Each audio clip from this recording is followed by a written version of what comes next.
Alléluia. Et le thème de ce message, les douleurs cachées des gens ayant une destinée glorieuse. Luc chapitre 23 à partir du verset 26. Nous venons à l'église et nous souffrons, mais cette souffrance prépare une destinée. Il ne peut pas aussi avoir une grande destinée sans passer par la souffrance. Toutes les personnes qui disent que tu vas réussir, tu vas prospérer, tu seras stable sans passer par la souffrance, c'est que cette personne est un menteur. Cette personne veut te détruire. Dans les années passées, je croyais que j'étais le seul qui vivait une vie difficile. Mais aujourd'hui, j'ai l'impression que au fur et à mesure j'évolue, je grandis, ce que la destinée me réserve m'amène à avoir encore d'autres difficultés qui sont encore plus grandes que celles d'hier. Dans le passé, je souffrais parce que j'avais besoin de 5 000 pour manger. C'était difficile. Mais aujourd'hui, 5 000, ce n'est plus ça le problème. Mais il y a un autre problème encore plus compliqué, encore plus difficile que les problèmes de 10 000 et 5 000. Alléluia. Lorsque tu vas commencer à croire que tu n'as plus de problème, c'est que tu commences à mettre un frein à ta réussite. Alléluia. On va lire le texte, Luc 23 à partir de 26. Comme il l'appelait, il prit un certain Simon de Cyrène, qui revenait des champs, et il le chargeait de la croix pour qu'il la porte derrière Jésus. Il était suivi d'une grande multitude de gens du peuple et de femmes qui se frappaient la poitrine et se lamentaient sur lui. Jésus se tourna vers elle et dit: Filles de Jérusalem, ne pleurez pas sur moi, mais pleurez sur vous et sur vos enfants. Car voici, des jours viendront où l'on dira: heureuses les stériles, heureuses les entrailles qui n'ont point enfanté, et les mamelles qui n'ont point allaité. Alors ils se mettront à dire aux montagnes: tombez sur nous, et aux collines, couvrez-nous. Car si l'on fait ces choses au bois vert, car révélera-t-il au bois sec? La première douleur pour une personne qui a une destinée glorieuse, c'est la solitude incomprise. Dieu a promis que c'est toi qui vas faire sortir ta famille dans les difficultés. Mais lorsque tu vas commencer à expliquer aux gens, ils vont commencer à te détester. Dieu t'a promis que tu auras une grande église. Mais lorsque tu commences le ministère, c'est la difficulté.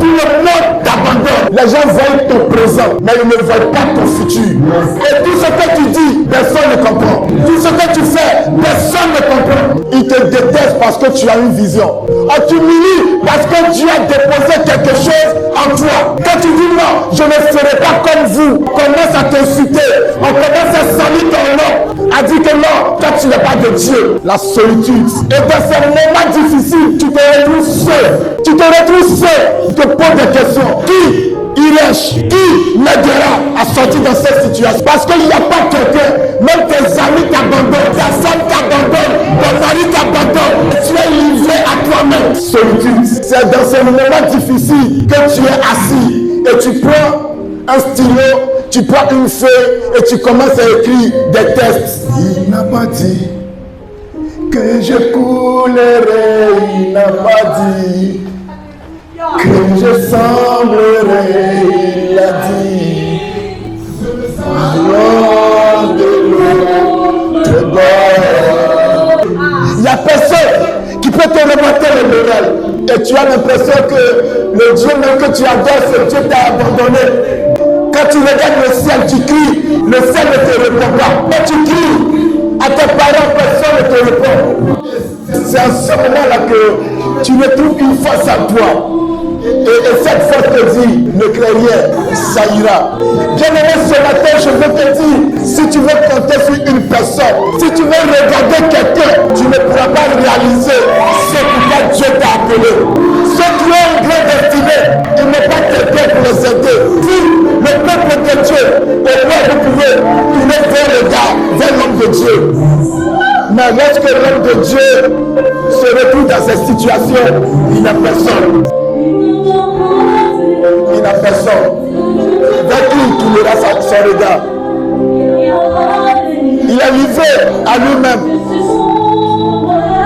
Parce que lorsqu'il va expliquer la situation qu'il vit, un de ses fidèles, il va commencer à salir son nom.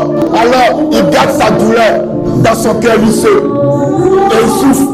à l'intérieur de lui-même. La solitude, laisse-moi te dire ce matin, personne ne guérira ce que tu vis. Personne ne te donnera la solution. Personne ne viendra à ton secours. Tu es le seul face à ton destin. Si tu ne te lèves pas, si tu ne prends pas courage, tu vas s'assombrir. L'ennemi aura raison sur toi et tu vas rater ce pourquoi Dieu t'a appelé. Regardons autour de nous.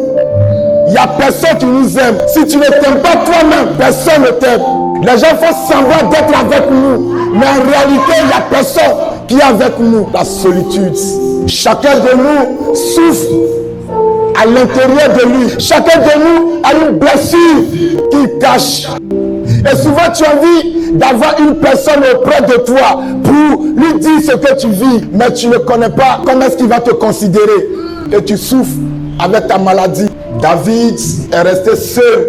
David est resté seul dans les moments difficiles. À chaque fois, il se retirait pour chercher la face de Dieu. Il écrivait ses psaumes.